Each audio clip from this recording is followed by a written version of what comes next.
नमस्कार मित्रों, मेरा परिचय है राहुल मेहता।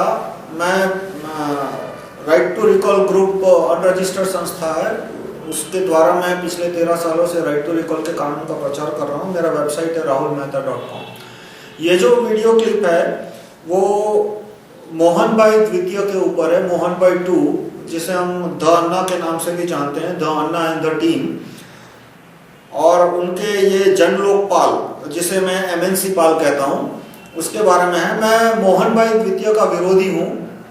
इसलिए विरोधी हूँ कि वो लोगों को एक झूठ कह रहे हैं कि ये कानून जन लोकपाल है, असल में ये कानून एमएनसी पाल है। वो यूरिया का दूध है, उसे कामधेनु के दूध की तरह बेच रहे हैं। ये कानून एमएनसी पाल इसका नाम होना चाहिए, उसको जन लोकपाल के नाम से लोगों को समझा रहे हैं। अब मैं 2-3 चीजें एक्सप्लेन करूंगा कि ये कानून कैसे एमएनसी पाल है, अन्ना क्यों इसका प्रचार कर रहे हैं, और राइट टू रिकॉल लोकपाल, जो कि इस कानून की सबसे बड़ी कमी को दूर कर सकता था, कम कर सकता था, उसका उन्होंने क्यों विरोध किया। तो पहले तो ये कानून कैसे एमएनसी पाल है कि जन लोकपाल यानी क्या। जन लोकपाल यानी 11 लोगों की कमेटी। वो 11 लोगों के कमेटी के पास पावर है कि वो मंत्री से संतरी किसी को भी जेल में बंद कर सके।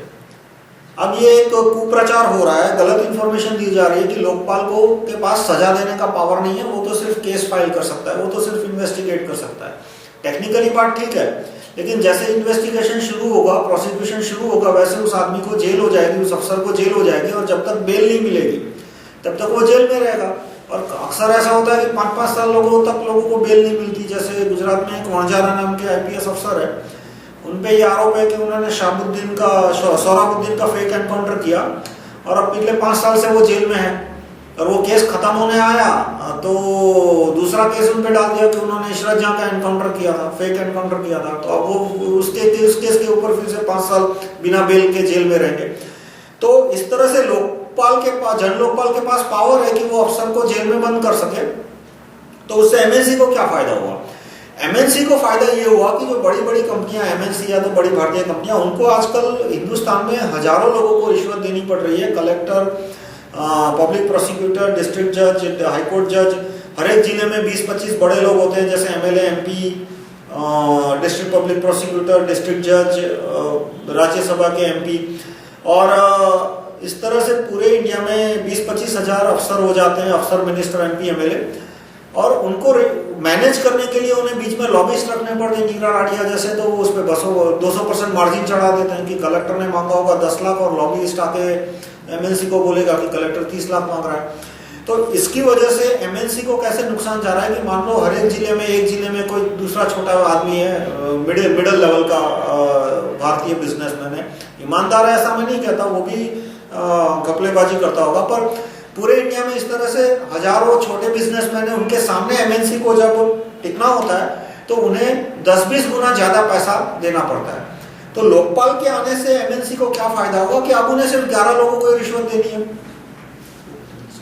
एमएनसी क्या करेंगे कि ये जो 11 जन लोकपाल है, हर एक जन लोकपाल के एकाध रिश्तेदार को वो अपने पैनल पे रख लेंगे कि वो वकील है या कंसल्टेंट है या पीआरओ है, और उसके द्वारा वो पूरे भारत में collector, district public prosecutor, MP, MLA, जितने भी अफसर, मिनिस्टर है, उन सबको वो डराएंगे, धमकाएंगे कि भाई आपने यदि हमारे एमएनसी के प्लान का या प्रपोजल का विरोध किया तो देखो भाई आपके सामने 10-20-50 भ्रष्टाचार की कंप्लेन है, लोकपाल आपकी कंप्लेन को आपकी फाइल खोल देगा और आपको जेल में बंद कर देगा। तो इस तरह से लोकपाल के रिलेटिव के द्वारा मल्टीनेशनल कंपनियां हैं वो अपना काम निकलवाएगी। और जो जन लोकपाल है वो छोटे व्यापारी और छोटे उद्योगपति है, उनको तो वो ऑफिस में भी घुसने नहीं देगा, क्योंकि एक तो उनकी ऑफिस दिल्ली में होगी, छोटे आदमी तो वहां तक पहुंच ही नहीं पाएंगे, और वहां पे एमएनसी के एग्जीक्यूटिव बैठे हैं, तो जन लोकपाल क्यों उन्हें घुसने देगा। तो कंसंट्रेशन ऑफ पावर, ये जन लोकपाल का नहीं, पूरी दुनिया का नियम है, अकेले जन लोकपाल का नहीं, कि कंसंट्रेशन ऑफ पावर जहां जहां होता है वहां से बड़ी कंपनियों को फायदा होता है। तो ये सब जब बात हुई तो द अन्ना ने सवाल दिया कि भाई आप इसका उपाय बताओ। तो जब हमने उपाय बताया कि राइट टू रिकॉल लोकपाल होना चाहिए, यानी कि ऐसी प्रोसीजर, 1 पेज की प्रोसीजर मैंने प्रपोज की है rahulmehta.com/lokpal2.pdf। मैं फिर से दोहराऊंगा, rahulmehta.com/lokpal2.pdf। 1 पेज का ड्राफ्ट है कि जिसके द्वारा देश के नागरिक लोकपाल को बदल सके तो उन्होंने राइट टू रिकॉल लोकपाल का विरोध किया कि राइट टू रिकॉल लोकपाल नहीं होना चाहिए। वैसे वो दिखावा करने के लिए राइट टू रिकॉल का समर्थन करते हैं, पर ये जो लोकपाल का कानून है उन्होंने कहीं राइट टू रिकॉल लोकपाल नहीं डाला। उन्होंने कहा कि हाँ भाई, आदमी सुप्रीम कोर्ट के जज के पास जाएगा, लोकपाल गलत हुआ तो सुप्रीम कोर्ट का जज उसको निकाल देगा। ऐसा नहीं होता।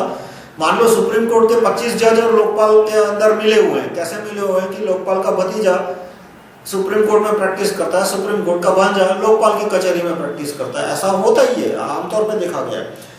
और तो करेंगे नहीं। और दूसरा कि लोकपाल है वो कोई बेवकूफ आदमी थोड़ा है कि वो कैमरा के सामने रिश्वत लेगा। वो अपने रिश्तेदारों के थ्रू रिश्वत लेगा, या तो वो मॉरिशस बैंक या स्विस बैंक में रिश्वत लेगा। तो आपके पास कोई सबूत ही नहीं आएगा कि लोकपाल ने रिश्वत ली है, जन लोकपाल ने रिश्वत ली है। तो आप सुप्रीम कोर्ट के पास जाओगे कि भाई ये जन लोकपाल ने ये किया है, तो सुप्रीम कोर्ट के जज बोलेंगे कि भाई आपके पास जन लोकपाल के खिलाफ कोई सबूत है। अब स्विस बैंक तो कोई सबूत देने नहीं वाली, स्टेटमेंट देने नहीं वाले कि इस आदमी का 50-100 करोड़ स्विस बैंक के खाते में, या मॉरिशस बैंक तो स्टेटमेंट देगी नहीं, तो आपके पास कोई सबूत होगा नहीं। सुप्रीम कोर्ट का जज आपका केस फाड़ के फेंक देगा। तो इसलिए ये राइट टू रिकॉल लोकपाल के बिना ये जन लोकपाल का कानून जो है वो मल्टीनेशनल कंपनियों को ही फायदा पहुंचाएगा और मिशनरियों को भी फायदा पहुंचाएगा कि उनका भी काम आसान हो गया। अब उन्हें सिर्फ 11 लोगों को रिश्वत देनी है। जो छोटे अधिकारी है, जो अक्सर उनके रास्ते में पत्थर डालते हैं, उनको रोकते हैं, वो काम अब कम हो जाएगा। अब सवाल आता है कि राइट टू रिकॉल लोकपाल की मांग को द अन्ना और द टीम क्यों दोनों डट के विरोध कर रहे हैं। वो डट के विरोध कर रहे हैं या नहीं, वो पता लगाने के लिए आप पहले उन्हीं से पूछ लो कि वो राइट टू रिकॉल लोकपाल को क्यों समर्थन नहीं दे रहे हैं। और वो झूठ बोलने की भी कोशिश करेंगे कि भाई हमने राइट टू रिकॉल लोकपाल रखा है, कि जाओ सुप्रीम कोर्ट के जज के पास, तो लोकपाल गलत हुआ निकाल देगा। वो राइट टू रिकॉल नहीं होता। राइट टू रिकॉल का मतलब है कि आदमी को पब्लिक निकाल दे बिना किसी अधिकारी, जज, मिनिस्टर के पास कंप्लेन किए बिना, उसे राइट टू रिकॉल कहा जाता है। कि पूरा जो जन लोकपाल मूवमेंट है उसको फंडिंग एमएनसी ने दिया है। फंडिंग यानी मैं ये नहीं कहता कि द अन्ना पैसा ले रहे हैं, वो नहीं ले रहे हैं। मैं साफ साफ बोलता हूँ कि उनके टीम के सारे आदमी साफ सुथरे हैं। मैं सच में कह रहा हूँ, कुछ ये टॉन्ट नहीं कह रहा। जहाँ तक पैसे की बात है, द अन्ना और उनके टीम के सारे आदमी बिल्कुल उनका क्लीन डीलिंग है।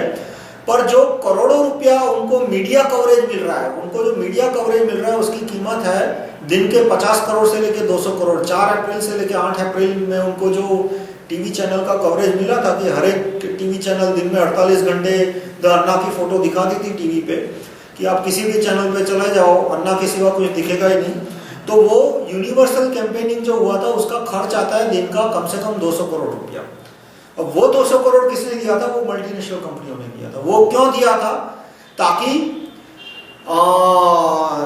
जन लोकपाल के कानून को पब्लिसिटी मिले, जन लोकपाल पास हो जाए। जन लोकपाल पास हो जाए तो उनको जो हजारों अधिकारियों को रिश्वत देनी है वो कम हो जाएगी। अब उन्हें सिर्फ 11 अधिकारियों को डील करना पड़ेगा। और एक और जरूरत थी कि उन्हें जन लोकपाल के द्वारा और अन्ना को कवरेज देने के द्वारा उनका दूसरे और भी काम निकल रहे थे, कि जैसे बाबा रामदेव की इमेज तोड़नी थी, काले धन के मुद्दे को रफा दफा करना था, स्वदेशी के मुद्दे को रफा दफा करना था।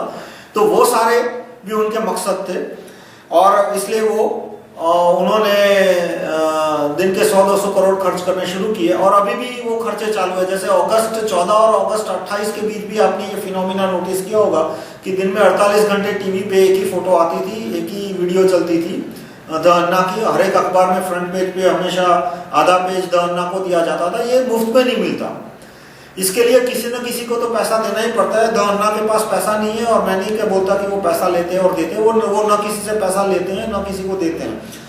वो इस तरह से पैसा इकट्ठा, पर मल्टीनेशनल कंपनियों ने सीधा पैसा अखबार वालों को, टीवी चैनल वालों को दिया था ताकि द अन्ना की फोटो 24 घंटे रोज आती रहे।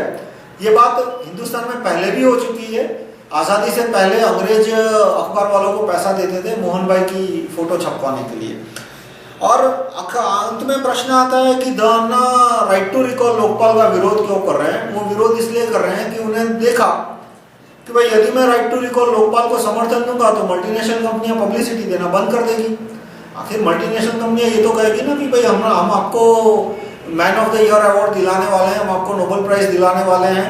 वो इसलिए नहीं दिला रहे कि आप राइट टू रिकॉल लोकपाल का प्रचार करो, वो इसलिए दिला रहे हैं कि आप ऐसे जन लोकपाल का कानून का प्रचार करो कि जिसके द्वारा हमारे खर्चे और हमारे काम आसान हो। इसलिए द अन्ना काफी श्रूड आदमी है उन्होंने देखा कि भाई इससे तो राइट टू रिकॉल लोकपाल की बात करूंगा तो मेरी पब्लिसिटी जो मिल रही है वो बंद हो जाएगी, इसलिए उन्होंने इस बात को वो प्रोत्साहन नहीं दे रहे। कार्यकर्ताओं को ये बोला जाता है कि राइट टू रिकॉल का प्रचार नहीं करना है। जितने भी उनकी जो संस्था है उसमें द अन्ना और द टीम बढ़ चढ़ के उनके कार्यकर्ताओं को कहते हैं कि राइट टू रिकॉल का प्रचार अगले जन्म में करना, इस जन्म में राइट टू रिकॉल का प्रचार मत करना। इस जन्म में सिर्फ Jan Lokpal with no right to recall Jan Lokpal उसका प्रचार करो। तो हमें क्या करना चाहिए? हमें right to recall Jan Lokpal का प्रचार करना चाहिए, क्योंकि बिना right to recall Jan Lokpal यदि जन लोकपाल का कानून आया तो देश को बहुत नुकसान हो जाएगा। ये कानून के द्वारा, जन लोकपाल के द्वारा मल्टीनेशनल कंपनियां भारत में अपनी गलत ताकत को मजबूत कर लेगी, और गलत ताकत मजबूत होने से क्या होगा? हमारी सेना कमजोर हो जाएगी, हमारे हथियारों के उत्पादन की फैक्ट्रियां वो बंद करा देंगे। ये सारी बात मैं किसी और वीडियो क्लिप में करूंगा कि मल्टीनेशनल कंपनियों का मकसद क्या है और वो किस तरह से दुनिया के दूसरे देशों को तबाह करते हैं। धन्यवाद।